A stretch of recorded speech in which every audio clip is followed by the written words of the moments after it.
What is it, everybody? Welcome to another edition of Outside the Cage. We have a loaded show for you today. We have UFC Mexico City recap, and we also have a fight night preview, Rozenstruik versus Gaziev this weekend. How are we feeling, brother? How's everything going? Feeling great, man. And that Mexico card did not disappoint, unless you're a fan of the Mexican fighters only, I guess, because they disappointed the crowd. But that was an electric card from start to finish. The atmosphere was absolutely nuts. It was the loudest crowd I could remember for the first fight of the night in recent memory. Maybe one of those out of country cards matched it, but I don't know. It was absolutely popping. Inside the octagon, the knockout of the night didn't even happen inside of the octagon, though. Yeah. Brandon Moreno, man, that was a disappointing performance from him. I was texting one of my friends. I said, I hate to say this, but he almost looks a little old out there in that fight. Happens fast, bro. We got to start realizing, and we say all the time, but like how much a loss matters. Once you're on a big run, a loss can just comes quick. Everything just comes so fast. Yeah, that balloon gets popped. So quickly, man. It's not like Royval even looked that great in there. Moreno, he just looked a step slow to me. He wasn't throwing those boxing combos. I read one thing that I thought was very true. It was just a random Instagram comment, but someone said that when Moreno fought Figgy in that quadrilogy, he would stand in the pocket, take one to give one. He was more of a brawler. But lately, he's kind of been more technical on the feet, dancing around, like picking that one big shot. He kept just throwing those overhands, the overhand left, which looks very ugly, but it's effective. And then the overhand right. He wasn't really throwing too many combos from what I saw. I was disappointed with it. I thought the judges got it right. What was your take on that main event? Yeah, I mean, kind of just everything you said. Right when it felt like Moreno was gonna get going or this was the time to go, it just never. He didn't have that switch. Mm-hmm. I kind of kept saying like during the fight, like, all right, here he comes, here he comes, here he comes, and he just didn't. Um, like yeah, like you said, I mean, it wasn't anything Royval did. Obviously, he fought a great fight. No discredit to him, but I think the more story of this fight is how Moreno looked and what Moreno didn't do. Um, Yeah. just kind of feel for it, and like you just on top of the world 1 minute, and then you're just now you lost your last two fights, and it's just hard to see. He's still. I was talking to one of my friends, though, huge fan of Mexican MMA, just Mexican combat sports in general, and he says he puts Moreno above Kane at this point, just as the GOAT, just bringing the sport forward in that country. We saw the UFC PI in Mexico got built during that week, so even if Moreno's time inside the octagon or his peak might be coming to an end, he still has done an insane amount of things for that country as a whole and just the sport of MMA in Mexico. I've got to throw up this scorecard. These were the judges' scorecards from Royval and Moreno. I want y'all to look at the one in the middle. If you guys are just listening to audio, Junicho Camingo, however you say his name, scored the fight 49-46 in favor of Brandon Moreno. Yeah. I was baffled when I heard that. I was baffled when I heard split decision. I was like, bro, they're really about to rig this and give it to Moreno. Yeah, for sure. And yeah, it just the other two judges had it 48-47 Royval, which I believed was correct. If someone scored it 48-7 or 48-47 Moreno, I would have understood. I wouldn't have agreed, but you can't really be mad at that. And then here's the stats. Look at how many strikes Brandon Royval threw in this fight compared to Moreno. Volume. Yeah. Even if the percentage was terrible, I saw a lot of people saying he was just, throwing shit out there. Well, Moreno wasn't. 437 strikes to the head. Yeah. That is nuts. I thought Moreno's grappling would be able to get the job done once he wasn't able to find it on the feet. But Royval was just really good all around. He was just a better fighter that night on short notice in away territory. And he said he tore his MCL in the first round of the fight. So yeah, I can't really say much. Do you have an opinion on where the flyweight division goes from here? I think we've kind of got to wait till this weekend to really figure things out. But where we stand right now, what do you got for us? Yeah, I mean, you would have to assume I mean, Muhammad Makayev's there. Albazi. I think it's just the waiting game here. There's no one clear up next. It's all about waiting, like we said a lot of times with these title fights in the weight class. It's all about timing. So I think right now there's really no clear guy that's up next. I don't know. I'm not opposed to Royval. Obviously, that's a big one on Brandon Moreno, but I would like to see Amir Albazi, um, something like that. Someone like him get a shot. Yeah, Amir Albazi's really got to be sick to his stomach right now because this was supposed to be his night. And when he was watching that fight, seeing how Moreno looked in there and Royval, he had to be thinking, I could have beaten either of these guys. And if he beat Moreno, he 95% would have been up next for the title shot because he's 17-1. He's fresh blood up there in the division, just a new face. I think he would have gotten that title shot almost guaranteed. I think Muhammad Mokaev has a chance this weekend if he goes out there, beats Perez convincingly.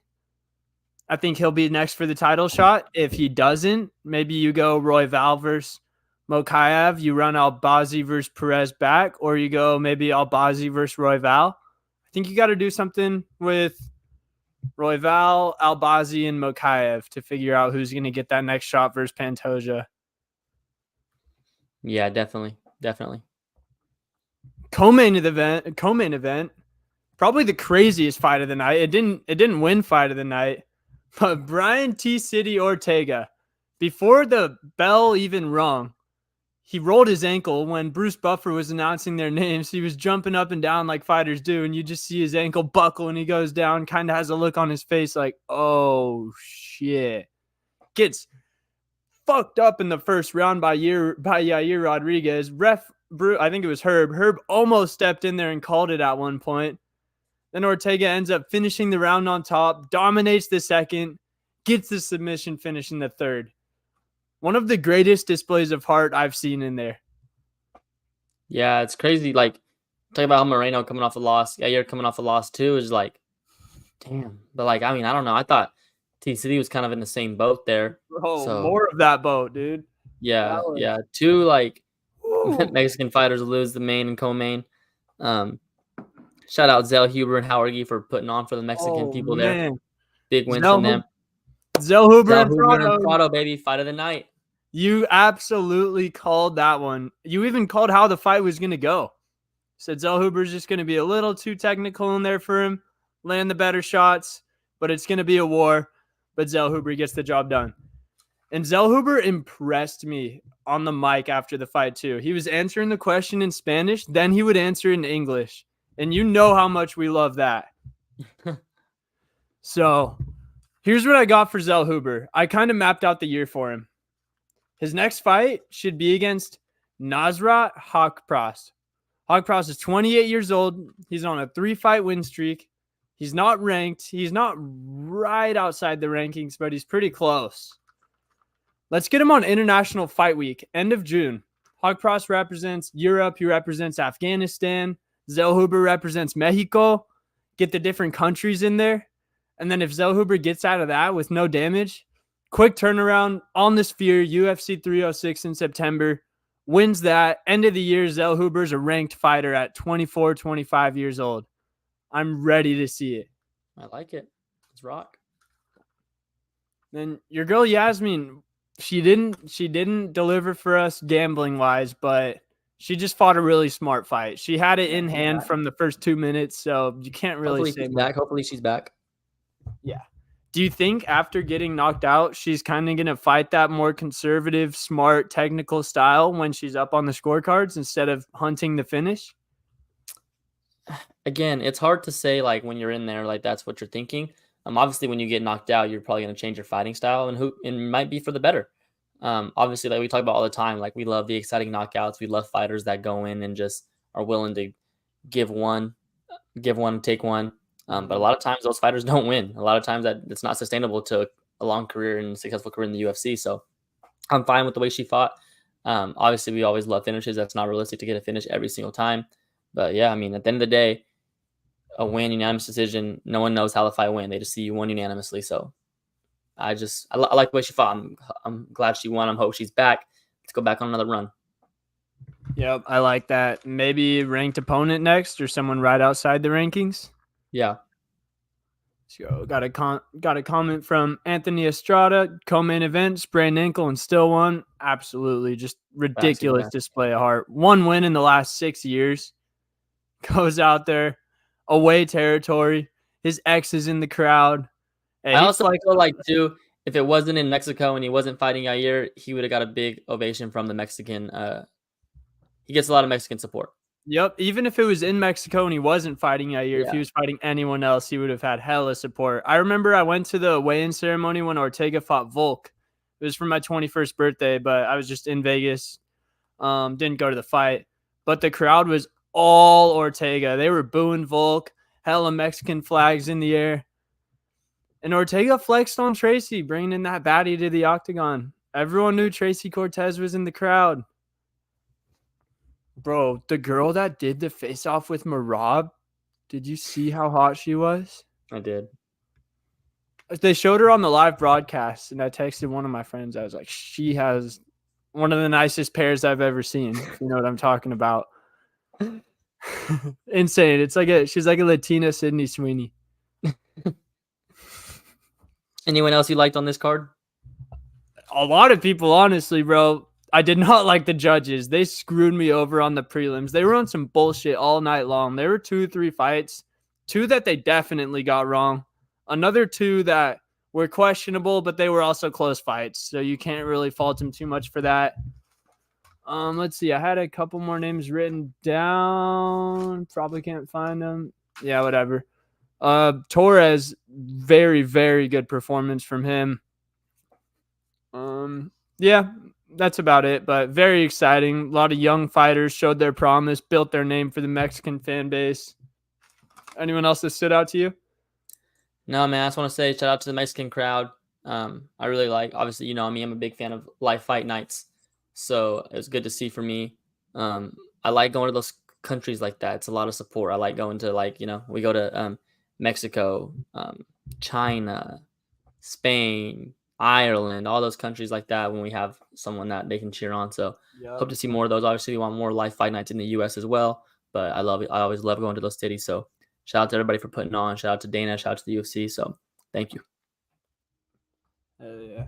Let's see, Anthony. Yeah, Moreno should have won because it was a tie in the rounds and Brandon is winning that 5th round.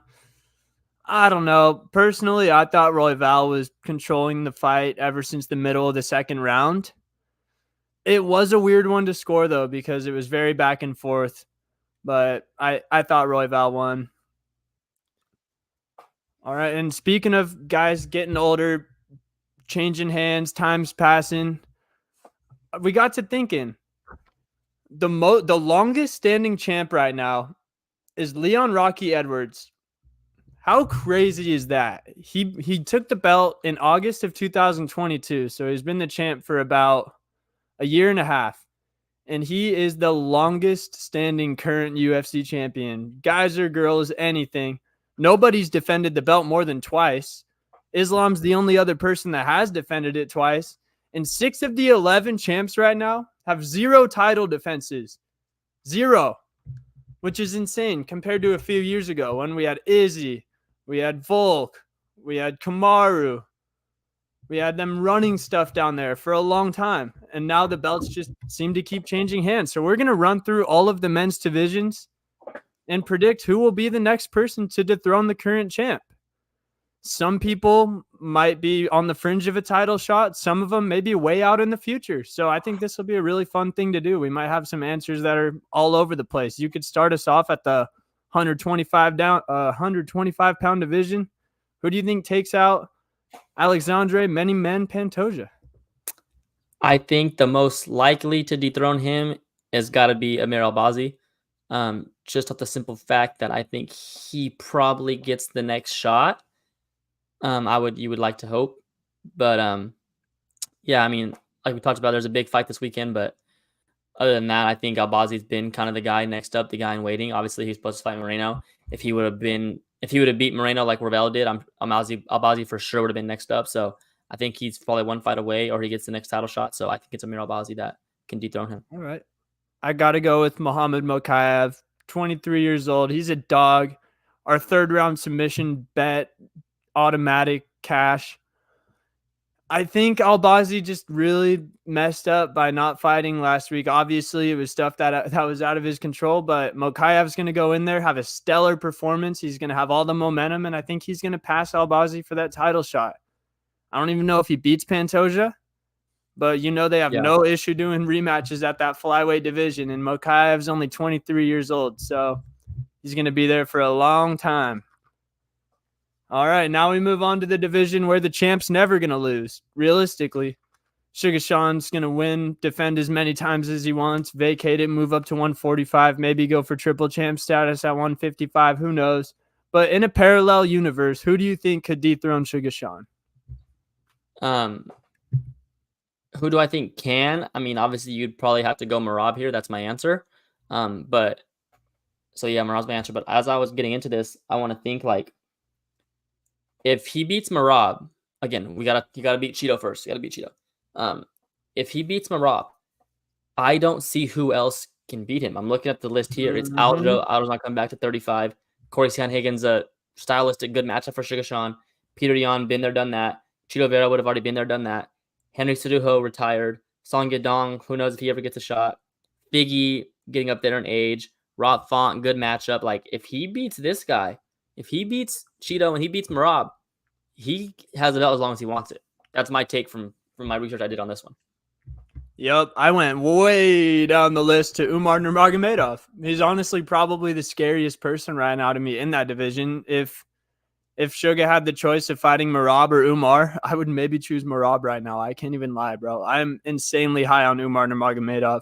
The reason he doesn't fight more, it's not because he doesn't want to. I know he had to pull out of his last fight due to injury, but I guarantee you that this guy is getting turned down left and right. He's getting that Islam Makhachev treatment. I'd put my life savings on it. To be fair, that's not very much, but I would still do it. So, yeah, I'm going to go Umar Nurmagomedov. Hopefully by the time he's at the top, Sugar's long gone, already at 145. But we shall see. Yes, sir. 155. This is a tough one because obviously the champ Islam Makhachev is extremely dominant right now. It might be a while before somebody beats him. I'm guessing we're going to have some pretty random ones on this one. What do you got for us? Oh, I skipped 145. My bad.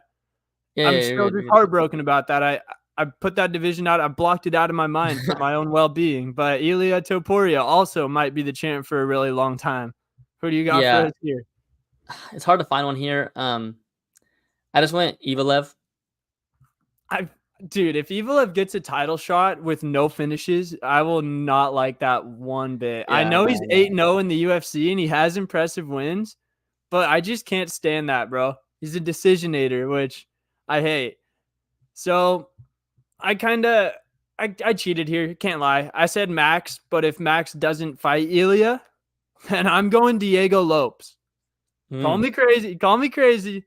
But I mean, he almost beat Evalev on a short notice fight. And he has been on a tear lately. I know that he had a rough start to his career, lost in the Contender Series, worked his way back. But he's 29 years old, still has probably 3-4 more years at his prime in that featherweight division. And if he goes on a tear like he has been, I think he could be the guy to beat Ilia. Or at least has the best chance of beating Ilia. I don't really know if anyone is besides... I should have said Suga, actually. What am I doing? Yeah. Damn. Yeah, that's true. That's the one. That's the one, yeah. Lightweight division, I went with my guy, Arman Sarayukian. I just think he's technical. I think he's the best. He's a top 5 guy, I think. After the old guys, I think he's up there. I think he's going to be winning for a long time. So, yeah, I mean, it's a shot in the dark, the way that Islam looks, but I think that's who I'm going to go with, is Sarayukian. Hey, he's one crazy performance away from the title shot. The cards can fall a lot of different ways after UFC 300. Yeah. With Max Gaethje, Charles Sarayukian, but he could very well be getting that next title shot. I went Benoit Saint Denis here. He's 28 years old, 4 years younger than Islam. That's my key. Even if he doesn't beat Dustin Poirier, I think he will right now, but even if he doesn't, he still has 4 years in the bank on Islam. So say Islam holds on to the belt for another 3 years. He's 35. Saint Denis, Islam would be 36. Saint Denis would be 32. I like that a lot for my guy Benoit. A lot of those lightweights above him are a lot older than him, and the guys below him are a lot younger. So he's going to be one of those guys age-wise at that sweet spot to take out Islam. I kind of just looked at that because Father Time's undefeated. And I don't really know who could defeat Islam right now besides Father Time. Yeah, I agree. Welterweight, we might have the same one here. There's a pretty popular answer, I believe. So who do you think is most likely? Yeah, got to be Shavkat Rakhmonov, 29 years old, insanely well-rounded, has a good style to beat Leon, could probably withstand him on the feet, keep up, maybe not beat him, but when he gets him to the ground, it might be trouble. Yeah. I think Leon holds the belt a while, man. He's really good, bro. Seeing how he looked against Bilal, I mean, Bilal's as good of a grappler as you'll find at that 170-pound division, and he was hurting Bilal before Bilal got saved by the eye poke. Yeah. All right, 185. I got a weird one here. This division, the belt has changed hands the last 4 fights. Ever since Izzy defended it, nobody has had a successful defense. So I could guess who yours is. Yeah. I'm going to go Izzy. I just think he gets another shot, and I think he wins. Yeah, I wanted to say that, just the simple answer, but I went a little out of the box here. So that middleweight division's weird right now. We've seen a lot of those guys already fight each other. So I was looking for a fresh face who's on a hot streak, who's not there yet, but maybe 2 really good performances, and he'd be looking at a title shot. Let's go Anthony Fluffy Hernandez. I picked Dricus to be the middleweight champ based off of 290 when we saw him in person. He didn't disappoint. I saw Fluffy break my heart in person, and now I'm a fan. So I'm saying the next guy to dethrone Dricus du Plessis will be Anthony Fluffy Hernandez, and it might be in 2 years. So maybe you think Dricus has the belt that long? I think he defends once, drops out of a fight or two, and then I think he finds a way to keep it. It might not be from defending a lot of times, but I just think he's gonna find a way. He's gonna say UFC Africa, come on. I got you.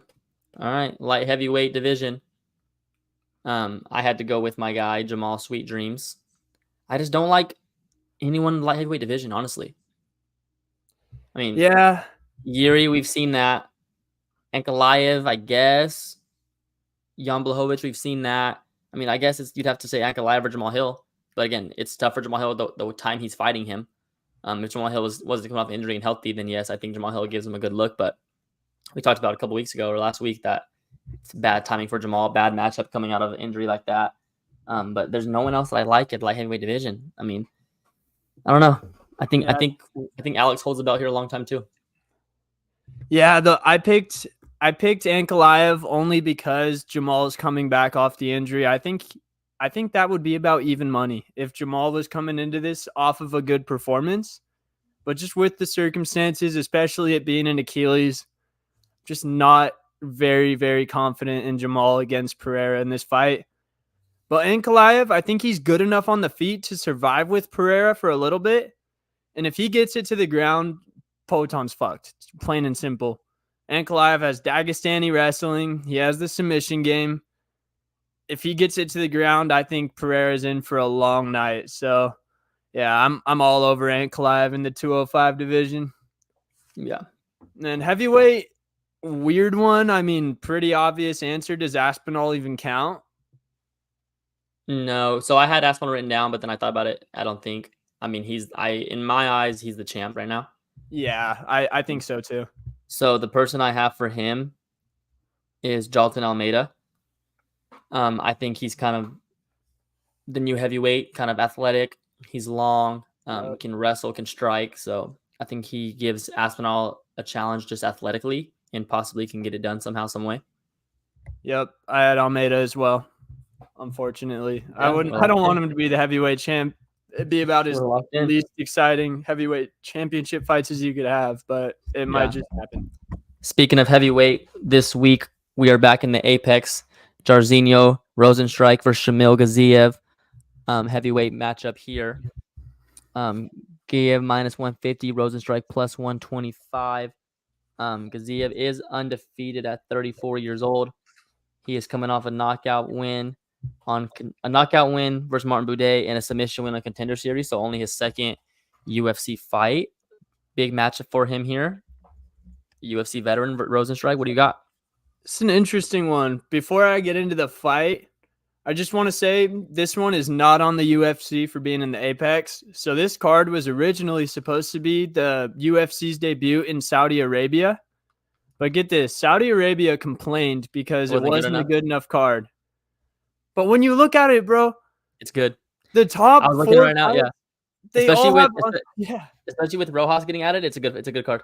Bro, they all have undefeated prospects from that area of the world fighting decent guys that are going to propel them into big fights. And the Saudis have what's the word I'm looking for? They have the fucking balls to complain about that. That is nuts to me. They haven't hosted one fight and they just want to go straight to the top.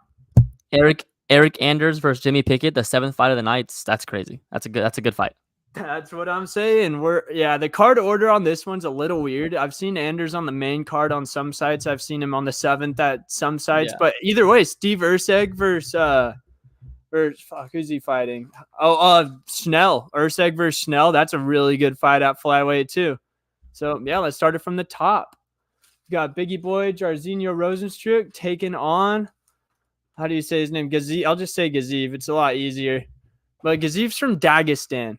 And that's scary enough right there. A Dagestani heavyweight, it gives me chills. He actually grew up under Khabib's dad for a few years and then didn't fight MMA for most of his athletic prime. Got back into it in 2020. Went to this gym in Bahrain, same one that Mokaev trains at. And then he's been on a tear ever since then. You watch him fight, he's just very technical, good boxer, good everywhere, honestly. The gas tank's a little questionable, but hey, he's a heavyweight, so I think you got to give him a pass. I think he could be a guy. I don't think he's a title contender, but I think he could be a top 10, top 5 heavyweight for a few years. I think he gets the job done versus Rozenstruik. Rozenstruik, he's 2-3 in his last 5, but I mean, his only losses are against really good guys. Let me read off Rozenstruik's losses real quick. He's lost to Francis Ngannou, Cyril Gane, Curtis Blades, Alexander Volkov, and Yaltin Almeida. So, I mean, not really a bad loss in there. So is Gaziev that good? That's what we'll find out. Yeah. I think with the age included as well, I really like Gaziev here though, especially for the odds. Yeah, definitely. Next fight I want to talk about Alex Perez versus Muhammad Mokaev. Big matchup here at flyweight. We just talked about Mokaev recently, last couple of minutes, about where he stands in that flyweight division. One big win away here, one maybe big finish away from here from getting a top 5 fight. Not bad. How to get my sip of beer in. Dude, I've got to, before I get into the analysis, we have got to go 3rd round submission here for Mokaev. Oh, yeah.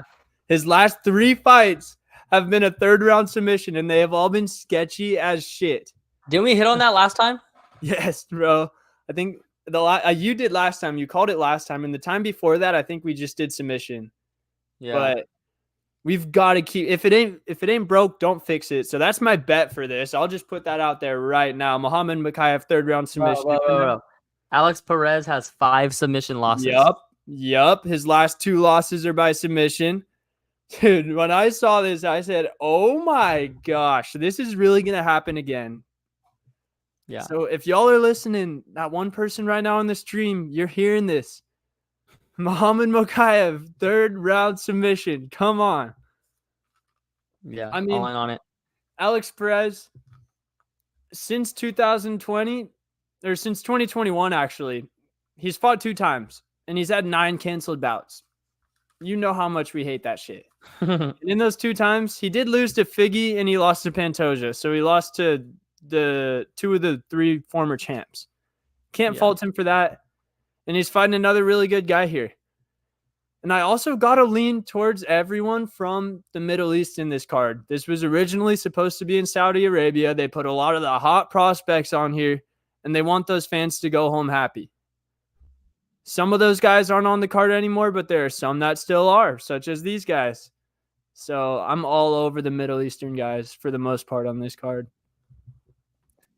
Umar Nurmagomedov Ooh, finally man. gets a fight. Bro, and he couldn't even fight somebody that's had a fight in the UFC before. See what I'm saying? Nobody wants to fight the guy, bro. I know. What are the? Do you have the odds in How front did of he you? get it done? I know it's some crazy shit. I want to say he's like minus 725. He's minus 1,500. Oh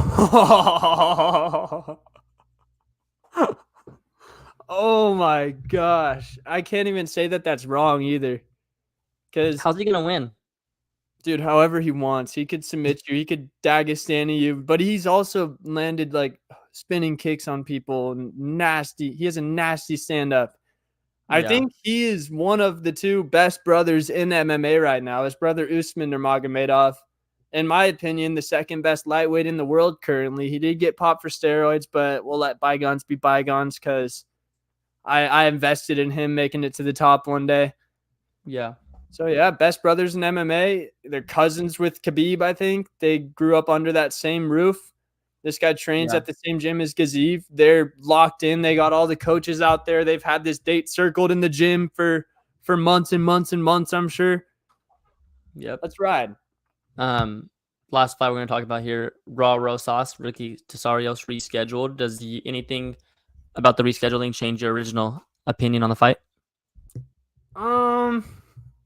I mean, if Rosas was sick, I can't really help his case, right? Yeah. I haven't seen if the odds have adjusted very much lately. I'm not even positive if the UFC's confirmed this 100% to be on the card yet, but everyone's just kind of putting it on the card. Yeah. And I think as long as both fighters are ready to go, they'll be on it. Maybe they'll do a catch weight at 140, 145, some Ultimate Fighter shit when they have to miss a fight.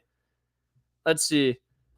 Rosas still at minus 230, so hasn't really moved that much closer yet.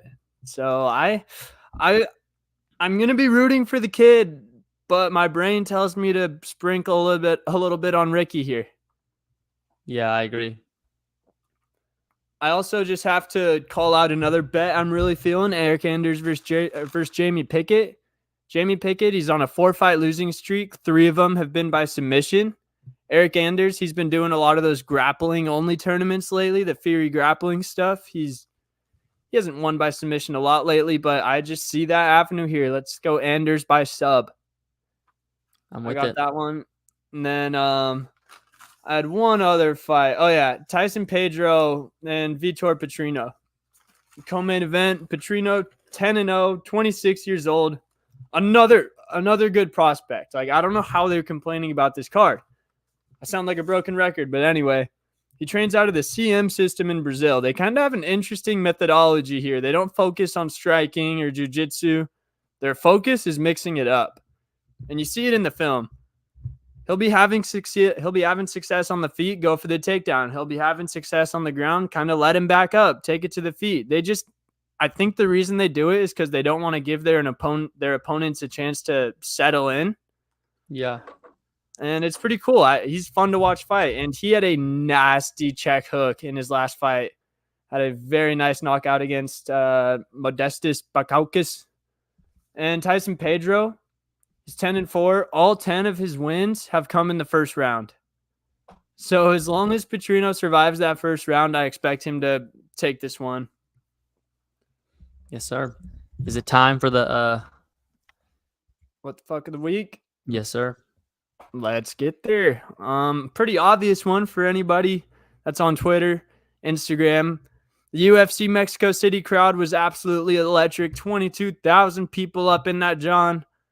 They were all faded, I'm guessing, drinking the Modelo's, the Coronas. I'll just let the video do the talking. This is the knockout of the night. There was a lot of submissions, but this was the best knockout of the night for sure.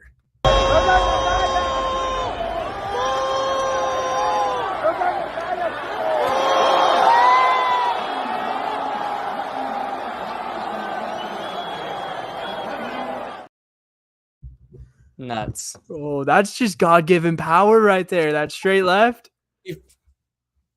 Bro, I love how the dude that knocks him out, you could just tell he's hammered. Right after he hits him, just kind of stumbles back. picks up his hat, puts it on. He's like, yeah, just doesn't really know what to do. Crazy. Dude, I saw Dana was talking about in the press conference after the fight. He was like, bro, it was crazy to me how there was just no one breaking it up. No security, no fans, no one was stepping in. Everyone just kind of cleared out like it was in high school, and they just let them do their thing.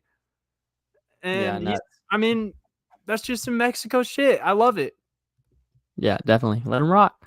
I wouldn't be bumping into anyone's shoulders there. I'd say my bad. Just let someone walk by. I'm not trying to end up like that guy. Facts.